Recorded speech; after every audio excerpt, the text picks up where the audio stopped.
प्रदेश की राजनीति में रायबरेली इस समय चर्चा का केंद्र बना हुआ है। हाल ही में रायबरेली में एक मंच पर दो दिग्गज नजर आए जिसे कल्पना भी नहीं की जा सकती थी।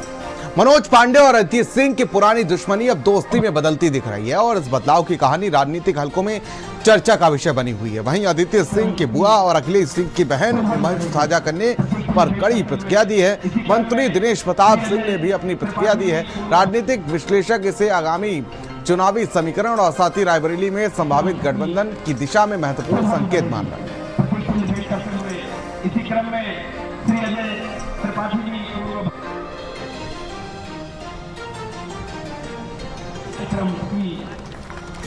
तो देखिए, दिनेश प्रताप सिंह ने पोस्ट किया एक्स पर और निशाना जैसा कि सोशल मीडिया के माध्यम से मुझे जानकारी हुई है कि रायबरेली की एक नेता जो कल तक उसूलों की बात करती थी, आज अपने राजनीतिक फायदे के लिए उन्हीं उसूलों की धज्जियां उड़ा रही और किसी भी हद तक जाने के लिए तैयार।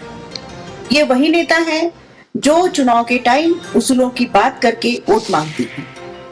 रायबरेली की जनता को क्या बेवकूफ समझ रखा है? रायबरेली की जनता सब कुछ समझती।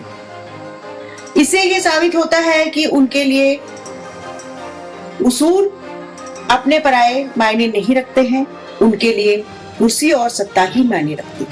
हम बात करते हैं मनोज कुमार पांडे जी से। सर, एक फोटो जो वायरल हुई है वो कई तरह के सवाल उठा रही है, कई तरह के उस पर जो है कमेंट आ रहे हैं, क्या कहेंगे उसको लेके?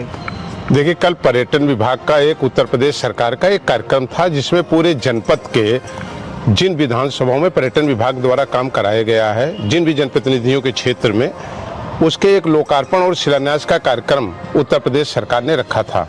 हाँ, ये ठीक बात है कि कार्यक्रम स्थल ऊंचाहार विधानसभा थी।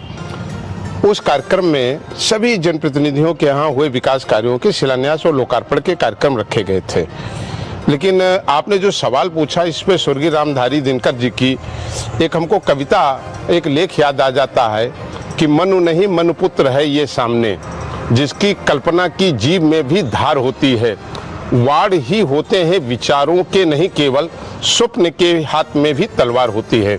स्वर्गीय रामधारी दिनकर जी की एक कविता मनोज पांडे की खुद की जीवन की संजीवता है। समझौते झगड़े के होते हैं, दुश्मनी के नहीं। घटनाएं अमिट हैं, वो ऐसी काली शाह रात की तरह है जो कभी विस्मृत नहीं हो सकती। और ऐसे संस्कार हैं हमारे कि दलीय मर्यादाओं, पार्टी की मर्यादाओं और व्यक्तिगत आचरण में अशिष्टता परिलक्षित नहीं हो सकती है।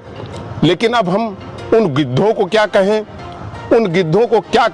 उन्हें तो लाश में भी अपना भोजन नजर आता है।